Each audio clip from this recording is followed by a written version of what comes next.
I got the only minyan that left that still didn't say Kaddish. It was the day before I found his yahrzeit. Prayed in the minyan, gave some charity to a few different places. I was walking out. A few people came over, beracha, this, that. I listened, very nice. And now I walk outside of the kotel. There's no cabs. Now I'm like, I need to get back to the hotel. I need to get back to the hotel, eat breakfast, and at least get like an hour of sleep before my siblings get ready. So I'm outside. Now I go outside of the gate. What's it called? Shayafu. I go outside the gate. And there's some security guards that say, any cabs going to come? They say, yeah, once every 10 minutes. I said, okay. And then I'm walking away. He says to me, where do you need to go? I said, to the hotel I'm going to. As I'm saying it, an older Jewish couple passes by. Say, oh, you're going to arrive to this hotel? They give me a ride. I said, okay, thank you. As I'm walking to the car, it says, who are you again? I said, I don't know, maybe Joey Haber. I said, oh, we appreciate, we love this. Very nice. I get into the car, and now the man says, I want to share with you a story. I said, what's the story? That's the price of going with other people. But it was a worthwhile price. I said, what's the story? He says, my wife's grandfather, he was a Holocaust survivor. He was in a place in Romania, I think called Sighet. He was a very wealthy man. He had gone to Budapest on business. And while he was in Budapest, Romania was taken over by the Nazis. He had to stay in Budapest the entire war. After the war, he came back to Sighet. And now there were these orphans in orphanages in Romania.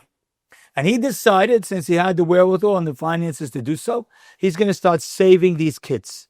Romania was communist at the time, and one at a time he gets these kids, he's starting to save these kids out of Romania, these Jewish children, to send them back to Jewish places. It was illegal.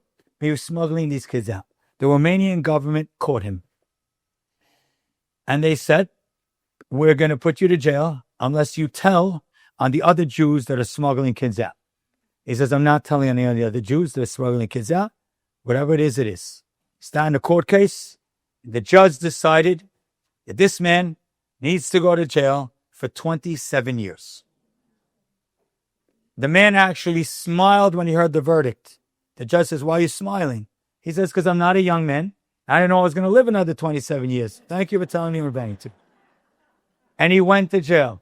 He would ultimately be in jail for 7 years. After 7 years, the Vishnitzer Rebbe and the Skolena Rebbe together were able to get him out of jail. But for 7 years, he was in jail.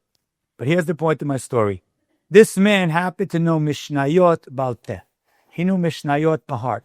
This whole life, he'd walk around, you see his lips moving, he was saving the whole Shisha Shedira Mishnah by heart. So what did he do in jail? Every day in jail, he found a bar of soap. And he would write a full Mishnah on the window, and then teach the Mishnah to all the Jews in the jail. And the next day, another Mishnah, and he'd review it and teach the Mishnah to all the Jews in the jail. This man told me, he says, we didn't even know it happened until he passed away a number of years ago in his 80s.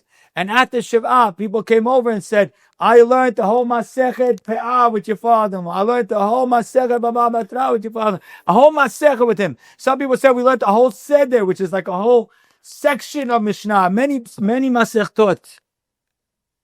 He says every single day for 7 years, 6 days a week, he wrote a Mishnah on the window and taught a Mishnah to many other Jews.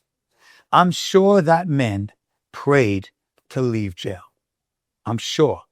He's a believing Jew. He for sure did. Hashem said, leaving jail might be what you want, but staying in jail and with Mesirut Nefesh, teaching Mishnayot is what you need to do for these 7 years of your life.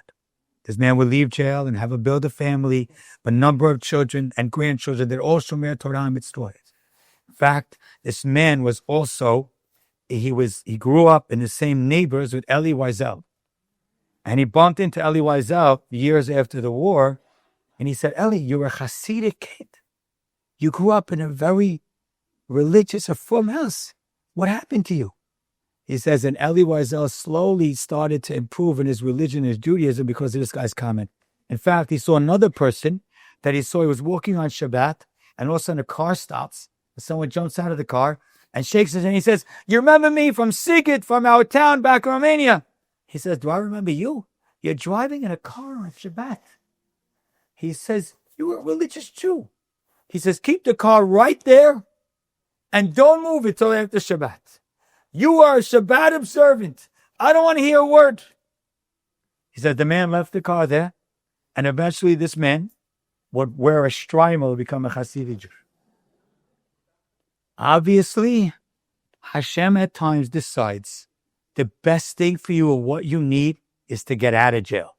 And sometimes he decides what you need is to stay here for a little while, because you need to be the person you need to become.